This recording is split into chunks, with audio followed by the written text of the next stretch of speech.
2025 and Happy New Year to everyone. I have not been on YouTube in a very long time, but I do want to push myself creatively this year. So we are starting off the year with a YouTube video, and I kind of wanted to go through my 2025 ins and outs. If you're anything like me, this is a year where you want to collect your thoughts, you really want to grow certain disciplines in your life, maybe even just push yourself in terms of what you think you're capable of. I definitely want to keep my head down and just better myself in every aspect. And I found an app, this is not an ad by the way, that has genuinely helped me so much in terms of clarifying my thoughts and also organizing myself in a way where it makes sense to me. And that is X-Tiles, is actually what I'm going to be using to talk about my 2025 ins and outs. If you guys do want a tour of how I structured my life in 2025 and how I'm really trying to get my shit together, let me know and I will give you a tour of my entire X-Tiles account. Let's get into it. My 2025 ins and outs. My first in is getting things done right away. I have this tendency where if I know that I can put something off, even for just a few hours or a day, or let's just do it tomorrow, I never get it done. I think I have ADHD, so I think it would just be easier for me to not push off things that can just be easily done in the moment. All of these big things that I usually push off is because I am overwhelmed by them, or I'm stressed out in the moment and it just forces me to shut down. So I think that if I just get things done right away, it'll build that habit of me being able to just say, let me stop procrastinating. Let me just do this thing, cross it off of my to-do list so I don't have to worry about the pressure later on after the deadline has already sort of passed in my mind. Another thing I really want to get into the habit of is stretching in the morning. Ever since I turned 26, my body has felt a little bit more rickety. I get out of bed and I hear my elbow crack or my leg crack. I hate that. So I don't want to feel like the Tin Man, and I think that stretching in the morning helps alleviate a lot of the muscle tension and a lot of lower back pain that I have. So I think if I just do stretching or yoga in the morning, that will actually take over the place of me scrolling on my phone. That's another thing that I really want to get rid of, but we'll talk about that later. Remembering people's names. I am genuinely just so bad at that. I don't know why I am, but every time I go to shake somebody's hand and they're like, oh, my name is so-and-so, I'm training myself to be like, hi, my name is Samantha, so I don't mess it up. And because of that, because I'm so focused on being like, this is what you say, this is how you don't mumble, this is how you introduce yourself confidently, I somehow always tune out their name. And I think it's a really bad habit because I always turn around to my friend or my boyfriend and I'm like, wait, what was their name again? And neither of us know half the time. So I think remembering people's names is definitely high on my to-do list. It makes people feel very special when you do see them again and you're like, oh my gosh, hi, it's so good to see you again, you know? So I think I want to make a more conscious effort into making space in my short-term memory and my long-term memory for people that I meet. Another in is trying new hobbies and joining leagues. Last year was such a big year for me in terms of starting new hobbies. I learned how to surf. I learned how to pole dance. I'm addicted to it. I also started playing pool again. I started reading a lot more. What else have I done? I went to the driving range occasionally, but I feel like there's more ways that I can push myself. I definitely want to join a book club at some point this year because I think the older I get, the more I'm like, what else can I do to be a better person overall? And that includes hobby building, and it's also a really great way to meet new people. I'm so fortunate to have a good core group of people in my life, but I also want to branch out to new people who share similar experiences or similar interests to me. I think that's really important. Trying new hobbies, especially ones that are outside of my comfort zone, are definitely high on my list of things I want to fill my time with, because a lot of the times I am a homebody, and if I can stay at home, I will. But if I'm enticed to try something new and I have to show up to a league, then I can train myself to be a little bit more extroverted, I think. This kind of goes along with learning people's names. I want to start more conversations with strangers because every single time that I have had a conversation with a stranger, it's always really pleasant for the most part. and I like being able to get to know people. I think most people would appreciate having conversation with someone new and just being able to go home and be like, oh wow, like that was a really lovely interaction.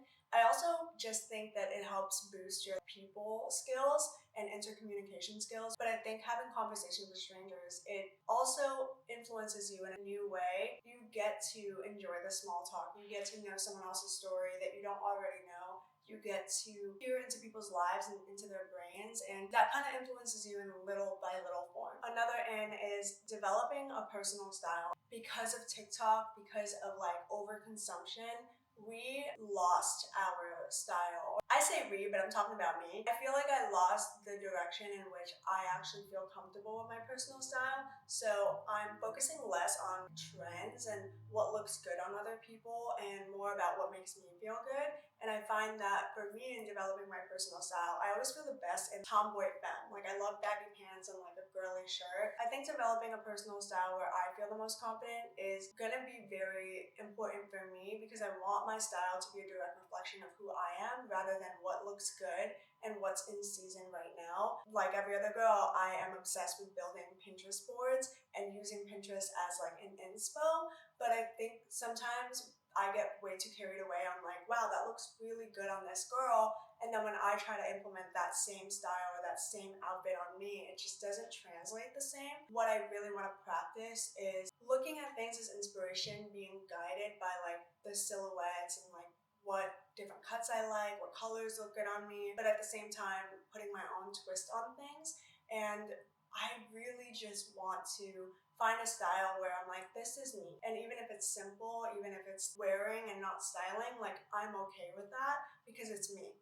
I want to create more with my hands, whether that is knitting or painting or drawing. I'm not really someone that's good with my hands necessarily. I just feel like that is a limiting belief that I have about myself because art doesn't necessarily have to be good. It just means it's an expression of you. I actually went to a pottery date and like a pottery painting date with one of my friends and I loved it so much. I had so much fun. And because of that, I feel really inspired to start doing more things. And the next one is kind of tied along to my last point with creating with my hands, but more thoughtful dates, I think, is also high on my priority list, whether it's with my boyfriend or whether it's with my friends. I feel like brunch, dinner, and going out, that's cool. I'm still gonna love a good little like mocktail session with my girls, but at the same time, I do want to fill up my schedule with a more broadened experience, whether that is just reading at a park or for my creative friends, like I would love to do dates that are inspired by their mediums. One of my best friends in LA, she's a painter, so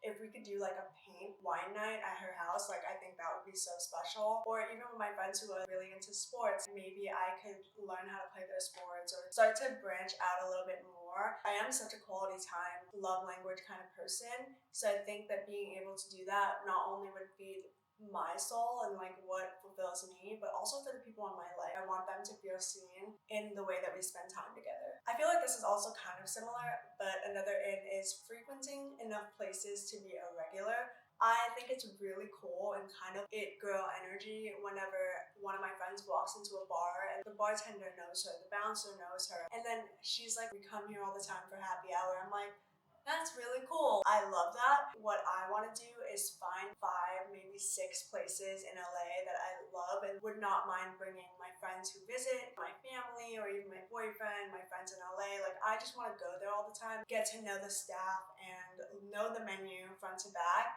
and be considered a regular at a place because I think that's really special. You get to bond with other people within this establishment, but also you get to be familiar enough with a place where you can guide people to them and give them business. On the flip side of that, I am not someone that really likes to cook. Like, I think I cook as a means to an end rather than something that I enjoy. I know. In this economy, that's not necessarily great. And I don't want cooking to be something that is just done because it needs to be done. I want cooking to be a space that I enjoy and a space where I can really be creative. And that's something that's really different for me. So one of my ends is learning how to cook from recipes. I want to follow the tried and true version of someone's recipe, study that to a T, learn how to make it. But I want to be able to get a cookbook and try every single recipe, figure out my favorites, work on it like that. I think there's something so amazing about physical book and like going through it, following step by step. I don't know, I just really like it. A little bit more random and not as like habitual, I would say, but my next in is writing a letter to myself at the top of every year and the end of every year. I actually just did this for 2025 because I wanted to write about my experience in 2024. I think I also would make this like a monthly check-in just to see how every month kind of goes. And I feel like I saw this on TikTok, but I saw a girl say, treat every month as if it's a stranger to you and you have 30 days to get to know this month. When it's done and that experience is over and you let it go, you reflect back on what was that experience like for me.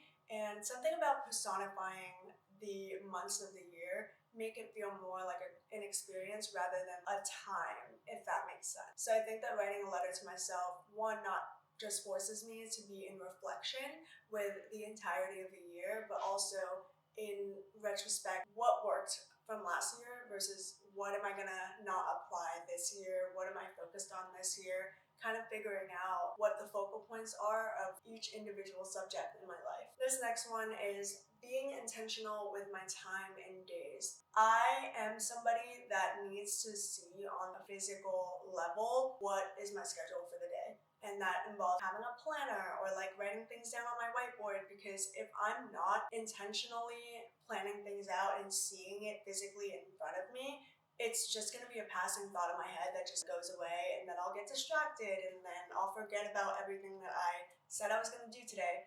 So I think something that has helped me a lot in the last few months is writing down what my schedule is for the following day or that week. So I want to be more intentional about the gaps in time that I have, because I think if I give myself too much leeway, then I'm going to give myself time to rot on my couch. And while that's fun and all, I don't necessarily feel better after I do it. I'm like, oh, I just spent 2 hours rotting on TikTok, and I don't love that. I feel like I spent a lot of my days just sort of leaving it to chance, and then chance is like, let's just lay in bed for another 2 hours. And sometimes that makes me feel really lazy, and I don't like that feeling in me. So I kind of want to push myself to be more intentional about how I'm going to spend my days and then be disciplined to it. Following through on plans.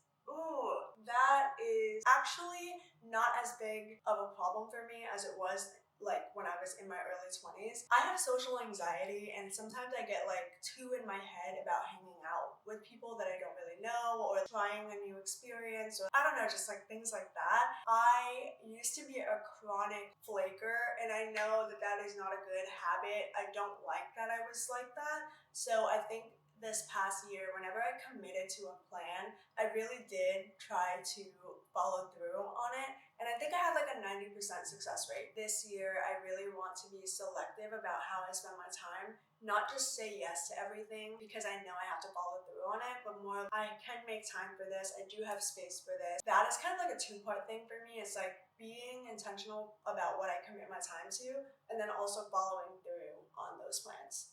Okay, this one is also in relation to my last point, but saying yes to intimidating experiences. I remember the first time that I got invited to go to an event alone was literally like quivering in my boots. Like I was like, I don't know how I'm going to be able to walk into this room confidently without someone there as an emotional and a mental crutch who I know can also make this feel more of a comfort space rather than a I don't know what I'm doing space. But I started to do a lot more of that towards the end of 2024, and I'm so grateful to be invited to those experiences on my own. But I think because of that, the difference between where I was in the beginning of the year to where I was at the end has forced me to really be okay with walking into rooms alone. And so I want to say yes to more experiences like that maybe I haven't tapped into yet, and then build up my self-confidence from that. My next in is writing handwritten letters to your friends. There is something so vividly romantic about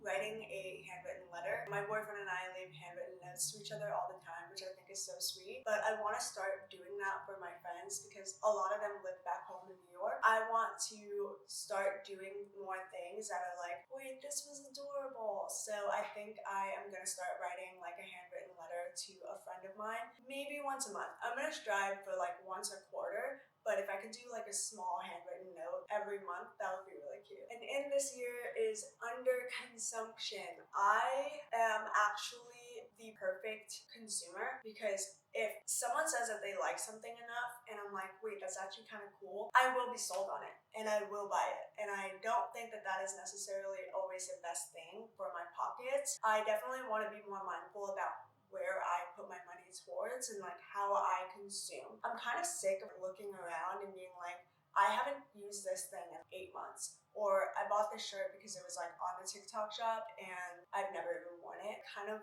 kick myself in the butt for it because I'm like, you were sold a dream. You were sold a dream and you believed it. Now what? Now it's just collecting dust in your closet. Especially since my boyfriend and I are moving to a new space, I want to be really mindful about what I bring through the doors and just know that every single thing in my house has a purpose and is something that I truly love dearly. 11 p.m.